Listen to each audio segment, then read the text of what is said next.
I wrote my presentation in Russian and then translated it through machine translation. And although I review the text afterwards, it may still contain errors. And I'm sorry, of course, about this. Russian language has many hidden meanings and intonations, and its sentences are structured differently.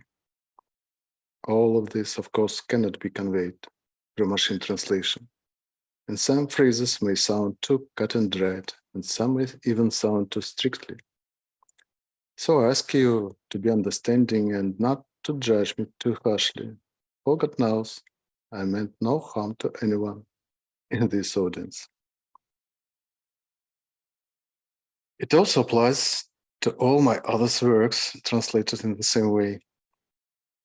And I would like to inform you that you and I will have an opportunity to chat right after my talk. That will probably be the best opportunity for our dialogue because my level of English is unlikely to allow me to communicate with you in a fluent voice.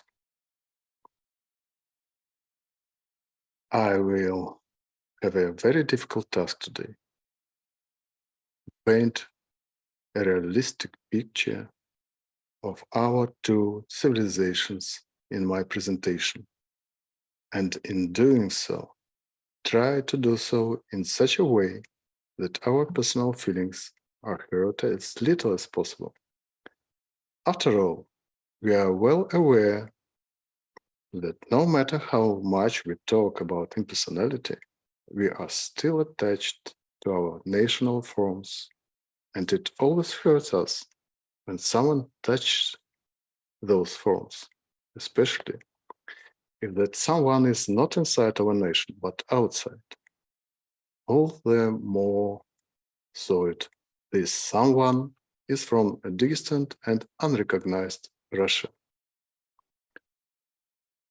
I really don't know how to do this without hurting national feelings, so forgive me for this. But I'm not going to talk about nations today. We are going to talk about more global entities, civilizations. It will be easier for all of us in that respect.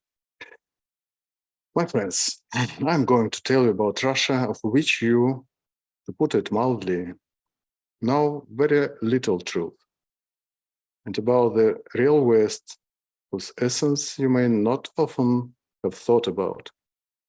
And of course, my presentation is intended for aspirants and disciples who are able to distance themselves from their emotions and old intrusive thought forms and are able to accommodate new information that may be contrary to our normal perceptions.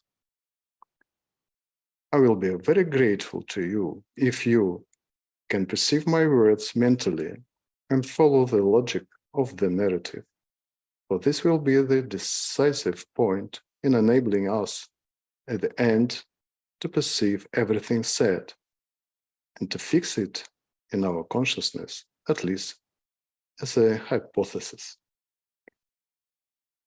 First, a little bit about the origins of the two civilizations, for that is where the roots grow from.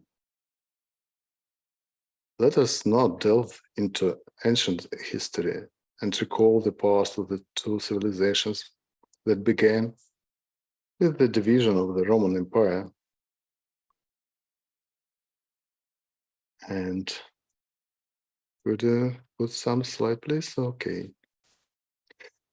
Then its western part became the ancestor for the modern West, and the eastern part, Byzantium, conditioned the future of Russia. Although it must be said that Russia takes its origins not from a Byzantium, but from the Scythian and some Martian tribes. And it also takes much from the east, from the Tatar Mongols.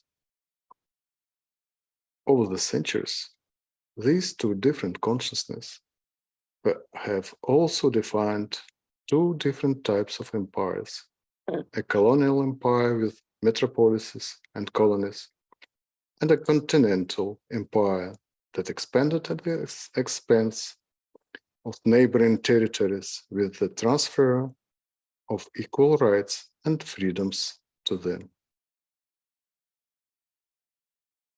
Some of things I'm going to say may not be news to many, but nevertheless, information is only available if you understand how to apply it.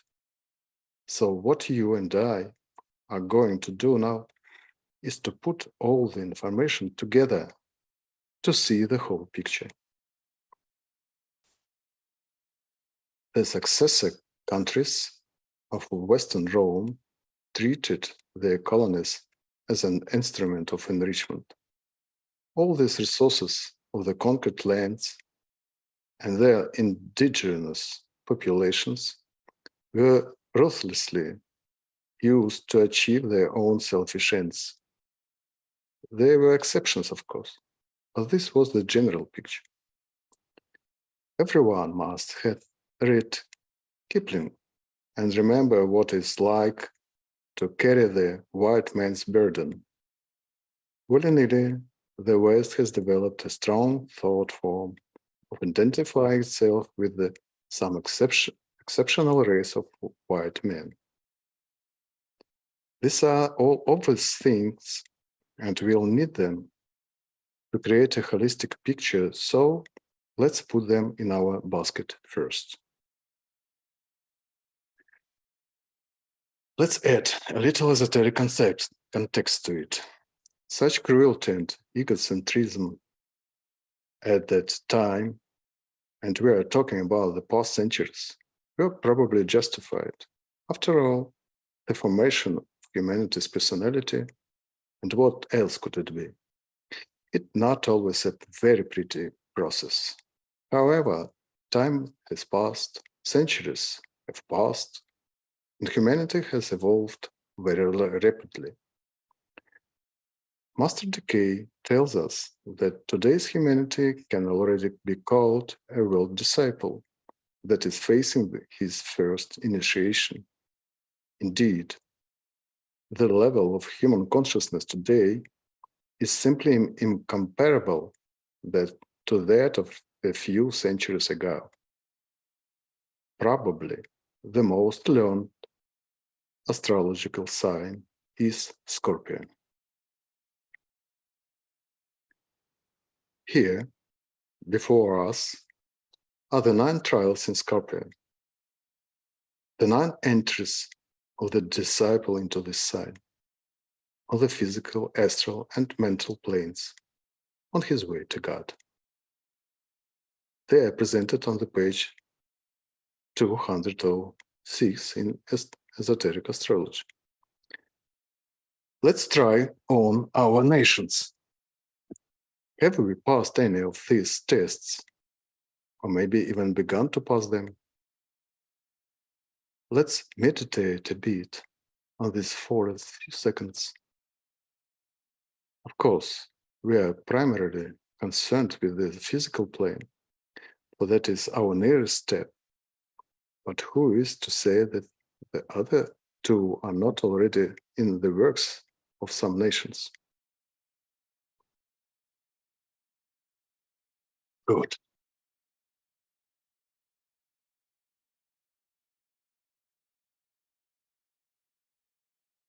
It is no accident that I have added at the bottom of these trials the phrase that is given right after this table in the book. Let's read it again. When these faults are realized and are overcome, the result is twofold: the establishing of right relations with the soul and also with the environment. These 2 results are the goal of the old test in Scorpio.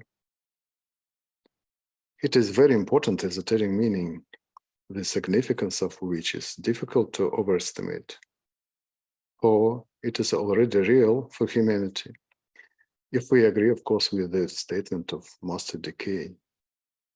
Thus, the Tibetan draws our attention to a generally obvious thing, but one that is very important in this context. The main outcome of the disciple Heracles' trial that humanity faces today is the establishment of right relations with the soul and its environment. What does this give to us? We see here the key word for recognizing the evolutionary level of a nation in the great family of nations, and that is relations with its environment. It is how our nation behaves in the world, how positively active and harmless it turns out to be. That tells us about its relationship with its own soul and its evolutionary level. This is a kind of marker, a desktop tool for determining the main criterion in the snapshot of a nation. Creative Lab, for example, works in this direction. Hi, Uta. Let us now meditate for a few more seconds on the trials in Skopje for our own nation, trying to take a snapshot of our nation based on this main criterion, relationship with our environment. This task is not as easy as it seems. So, how are our relations with other nations carried out on the physical plane, on the emotional plane, on the mental plane? Can we see them as a positive, harmless? Can we see them the beginnings of right international relations?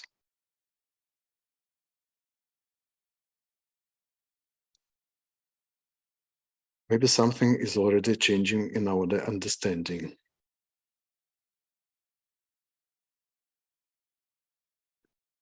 Can we identify a point of evolution of our nation? We will come back to this picture later. And now, let us take a bird's eye view of Russia, covering its century-long history with an expansive eye.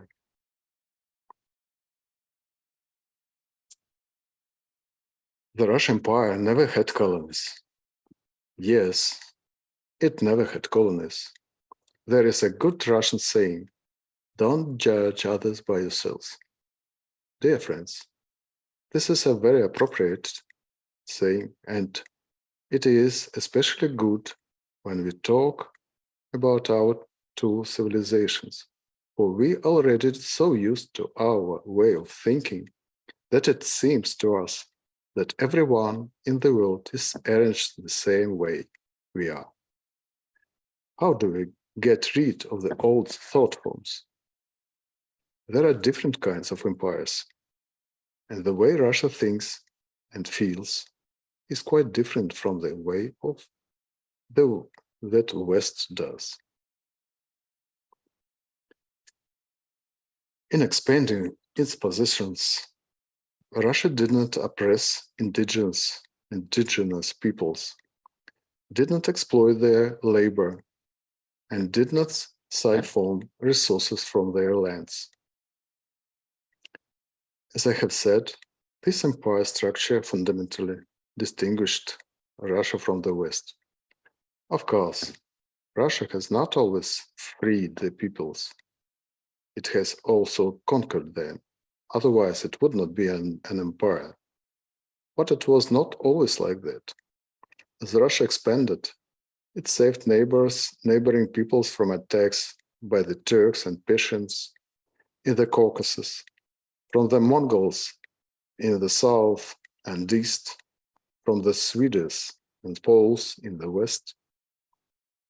These peoples themselves often long asked for the protectorate over them. Among these were the Georgian people, and among them were the Dnieper Cossacks, whom today we call Ukrainians. Expanding, Russia was bringing to its new regions, civilization and culture, new cities, peace and joint on an equal footing, support prosperity.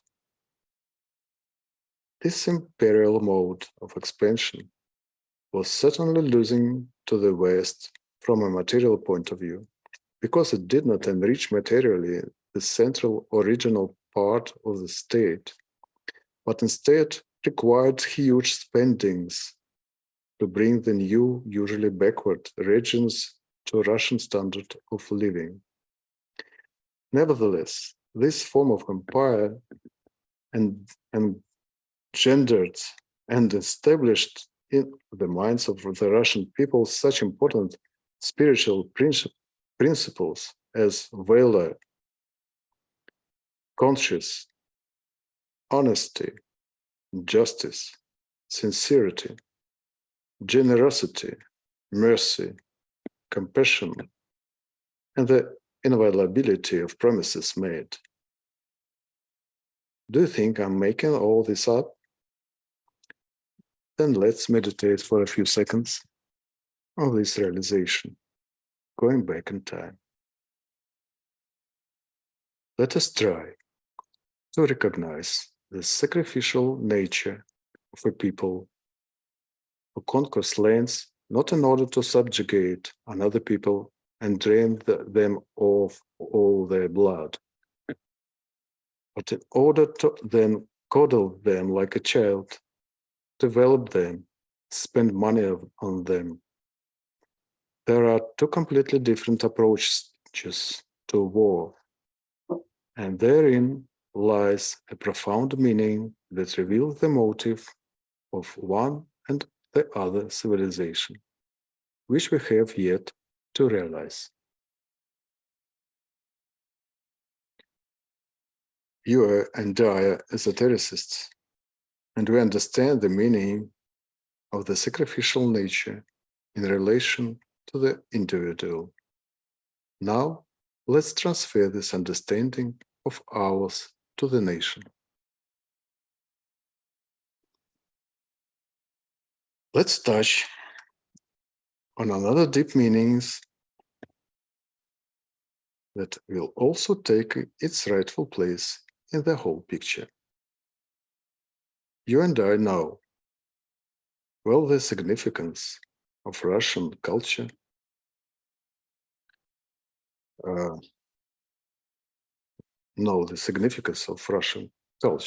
and we are familiar with Russian writers, philosophers, artists, composers. We as esotericists understand that such a rich culture could originate only in a spiritually rich nation.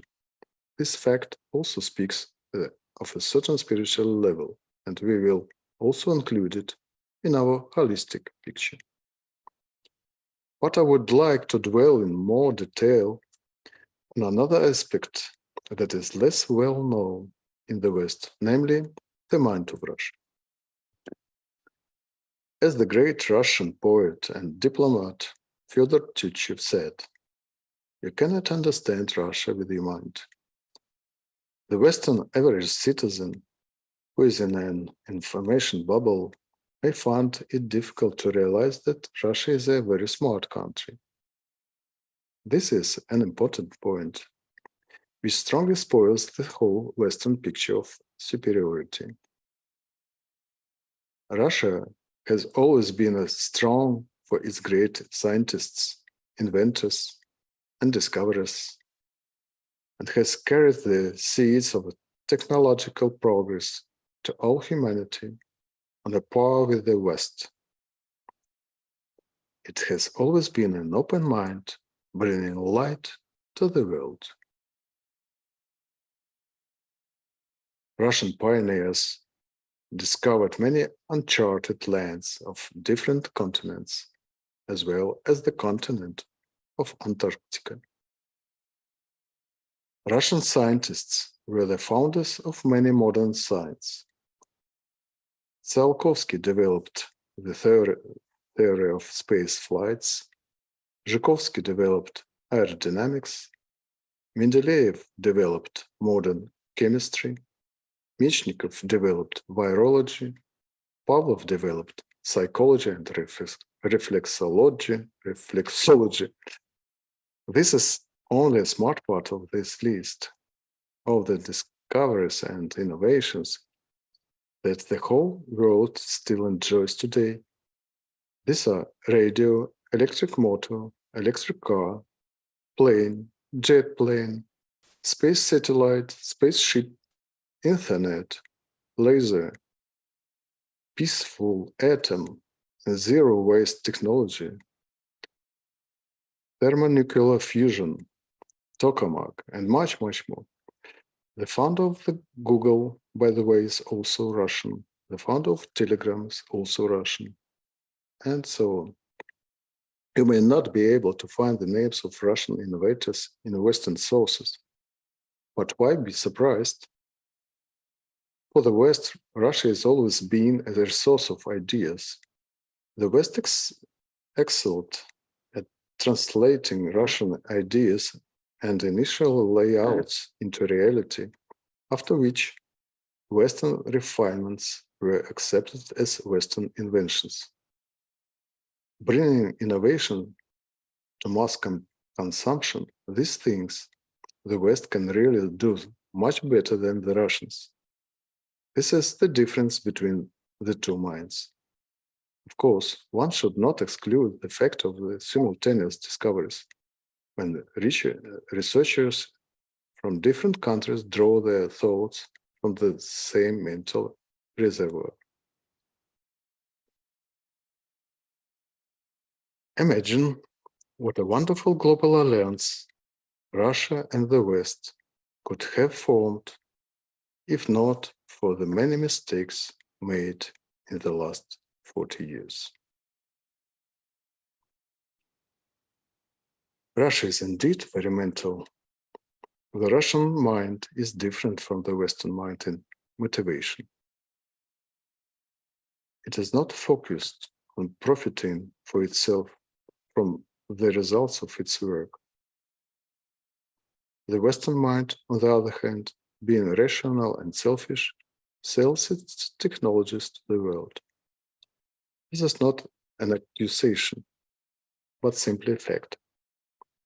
Believe it or not, let's attach this puzzle to our hypothesis that we are creating. Let's remember that we are only trying to describe the holistic picture, and we care about every detail within it.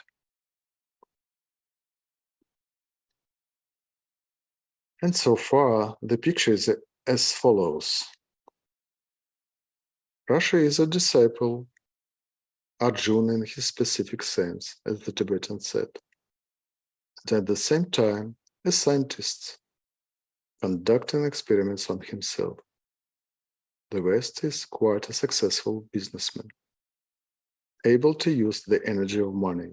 He is also a researcher, but using different innovations to make his life comfortable, carefree, and beautiful.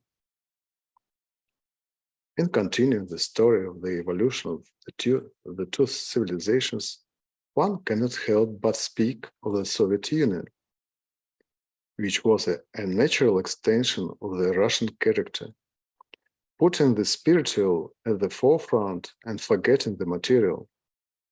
In the Soviet Union, despite the totalitarian regime and severe censorship, despite official atheism, they were proclaimed truly spiritual values, bequeathed to humanity by Christ. In fact, for the first time in the world, the USSR revealed to humanity the prototype of right human relations. This is one of the great meanings I would like to convey to you. Of course, not without mistakes and distortions, but they have nothing in common with the way the USSR is perceived in the West. With many myths and falsifications. When I read Western sources, I sometimes feel very sad when I realize what great meanings the Western propaganda had hidden from its people about what was happening in Russia back then. Russia has been in search of the light of her soul for centuries. Its constant voluntary self-torture, conscious renunciation of material goods, finally self-destruction, all of them are aimed at gaining this light. A 70-year experience of seclusion in the USSR, of ascetic monasticism, on the basis of spiritual values, strengthens the spirit of the Russian nation and moved its so-called assembly point even further into the spiritual side of discipleship. Could we stop for a few seconds again and remember the trials in Skopje? Meditate again on what it is like for the nation to pass at least a couple of these trials. In essence, the Soviet Union was a test of Russia in Skopje on the physical and astral planes, and to a lesser extent on the mental plane. And today, Russia is being tested to a greater extent on the mental plane, humbling, accepting the blows of fate. You can read more about the Soviet Union in my book. That does not mean that Russia has already successfully passed all these tests, but its experience of the Soviet past was aimed at this very thing, so it is already a beaten path with the visible light ahead of it. This is a very important and responsible statement of mine in order to add it to our big picture. I will recall the opposition between the capitalist and socialist system in the last century. If we do this, the main difference between them was the motive. Despite the fallacy of the methods of achievement, the motive of the USSR in the world expansion was precisely fraternity. The motive, we know, is the main thing. The USSR, therefore, again, always gave more than it took. Thus, the USSR continued and further developed the pattern of the Russian Empire towards sacrifice in its international life. Thus, I want to emphasize this again.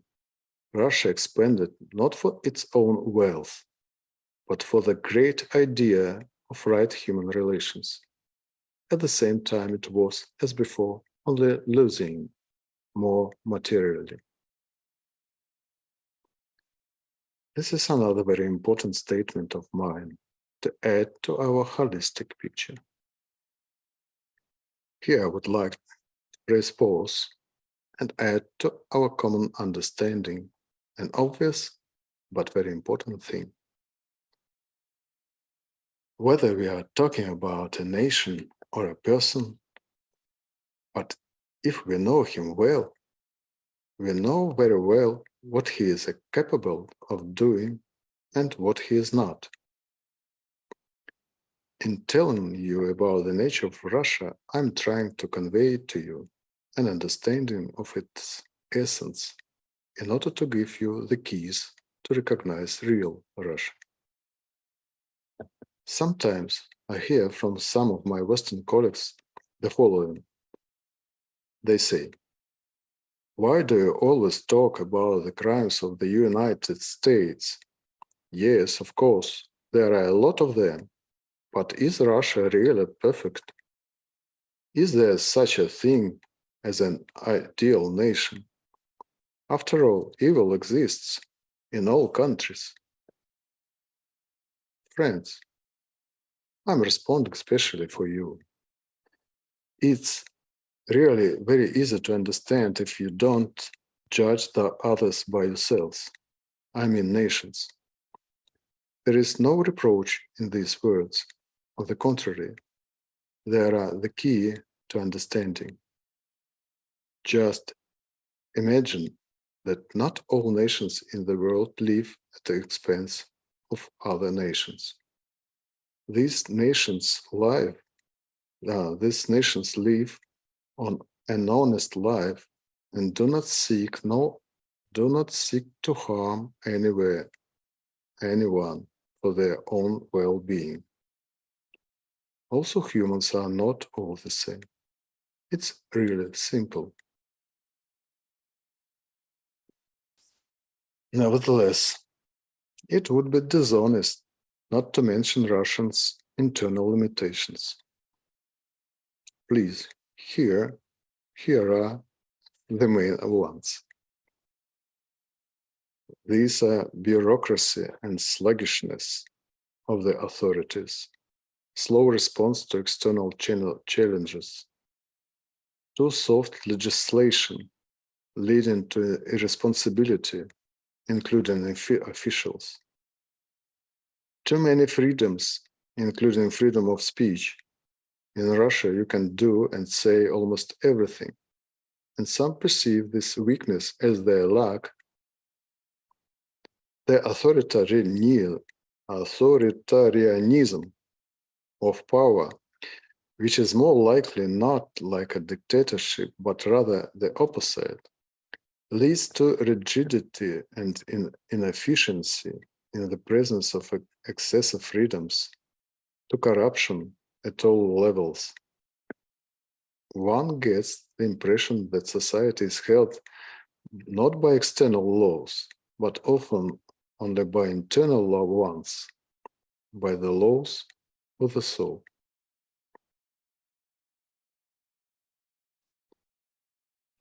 Of course, with the beginning of special military operation, much began to change in the direction of ordering and tightening.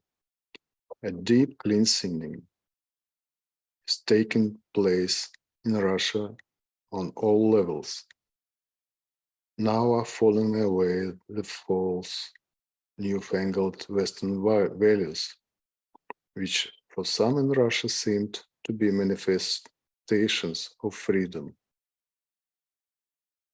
We will speak about this in the second part. Deep spiritual work is taking place, which would not have been possible without this. I myself see in the SMO the deepest karmic work, sweeping away all the garbage, all the rot that has accumulated in Russia since the collapse of the Soviet Union. I sincerely hope that this war of the West with Russia, whatever external suffering it may bring, will not end until the hour comes for the salvation of the soul of humanity, which, as I see it, must come from Russia. And for this, Russia itself must become purer. In general, in Russia today, we breathe immeasurably easier than in Europe. Compared to it, Europe seems like a totalitarian, though very effective, dictatorship. Apparently, our civilizations have a different understanding of democracy.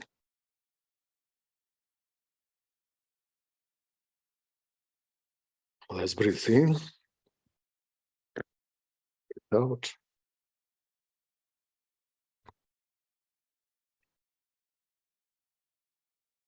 It's not too long.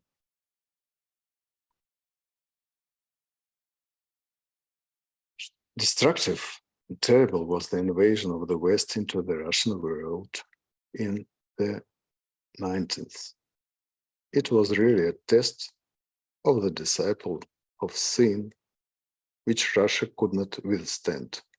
She fell, succumbing to the material benefits, forgetting about their spiritual principles, which led to a swift discipleship payback. However, its decline was not absolute. Until now, millions of Soviet-inspired peoples constitute the core of this nation. Today, young people join them as well.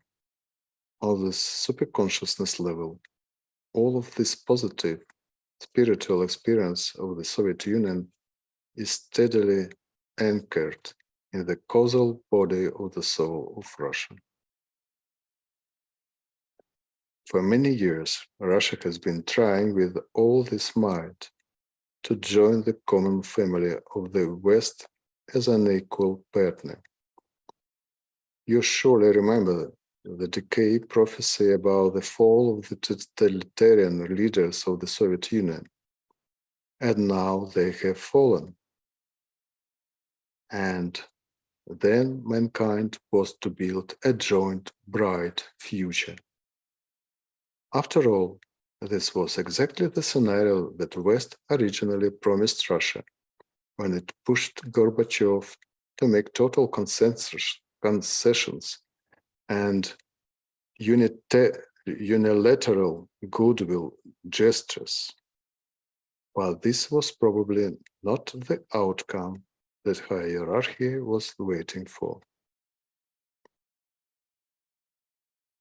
Russia willingly accepted Western culture and way of life, rules of behavior and communication, as seen by the West. As a result of the Gorbachev-Yeltsin clique's excessive gullibility,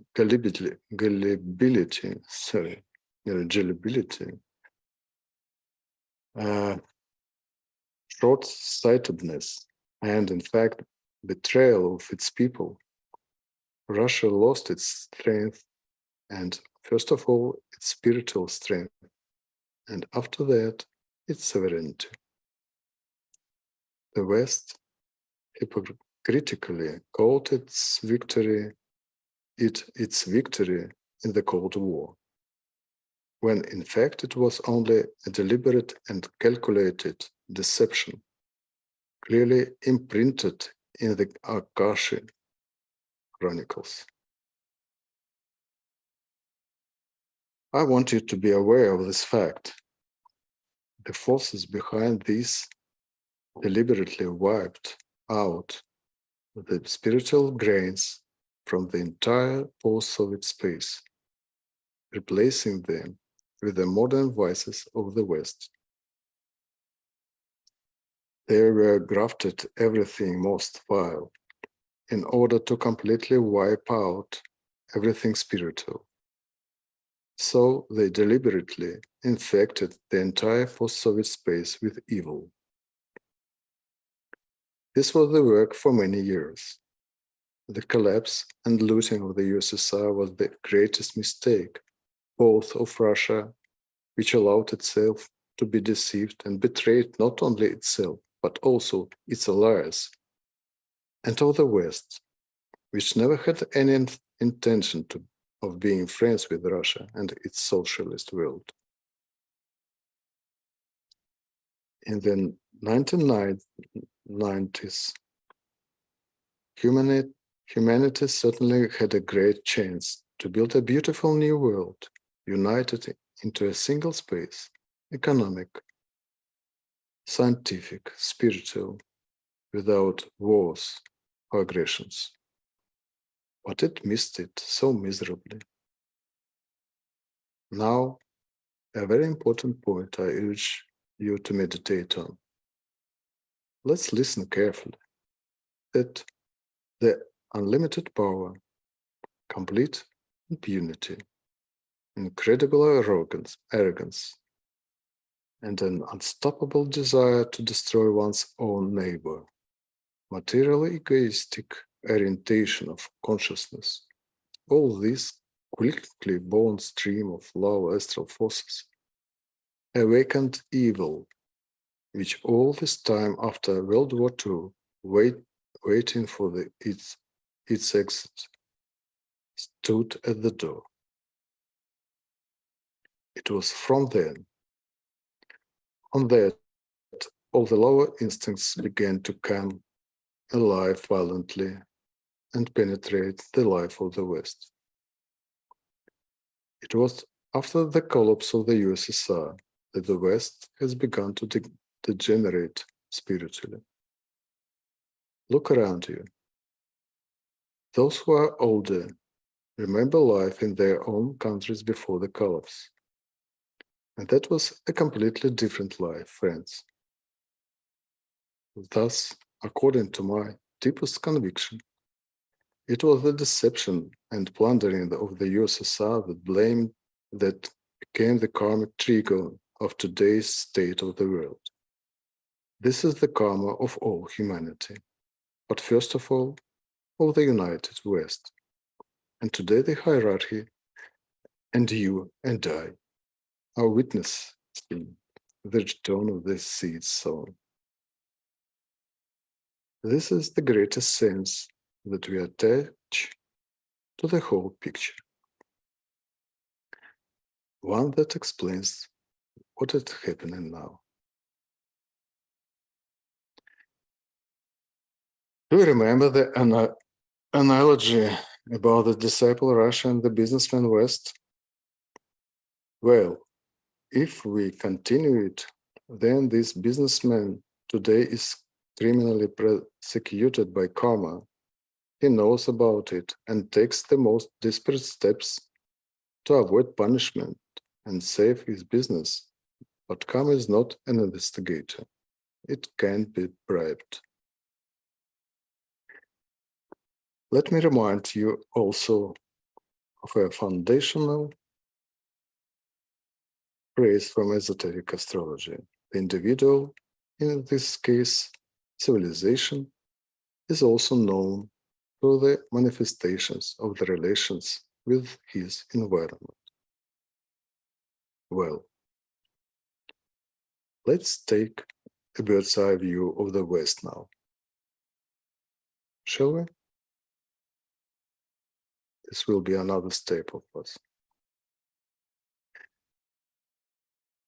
If we take the positive side of the West today, we see not so little.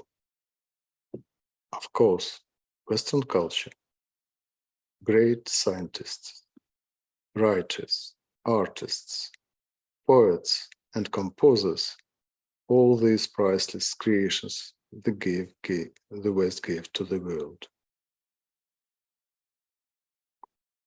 The West leads, as always, in technologies. Moreover, it gives some of them to the world for free and takes fee for some.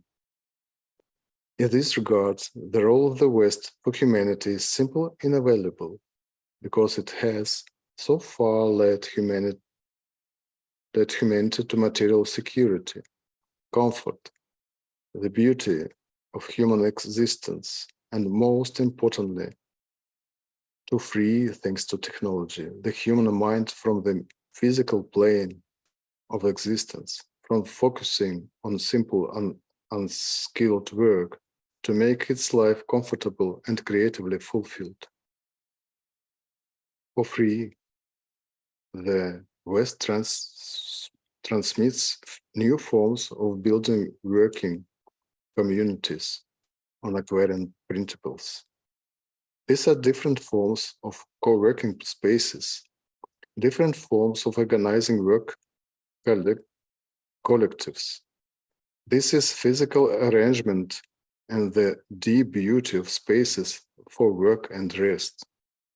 In this manifold beauty is all the positivity and spirituality that the West has carried through the centuries and shared with the world. This is what the West attracted to the world.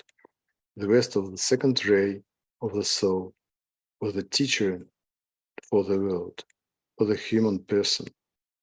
It was these energies that Russia reached for when it decided to deal perestroika and enter the Western world. In addition to the spiritual technologies, the West, although not for free, still gives the world material technologies, production, financial, and others. We call this technological progress. As I said before, the West has managed to gather the best minds from all over the world and effectively uses them for its own benefit as well as for the benefit of all humanity. Well, this positive note, we are also happy to add to our holistic picture of what is going on. Now, this is the end of the first part of my presentation.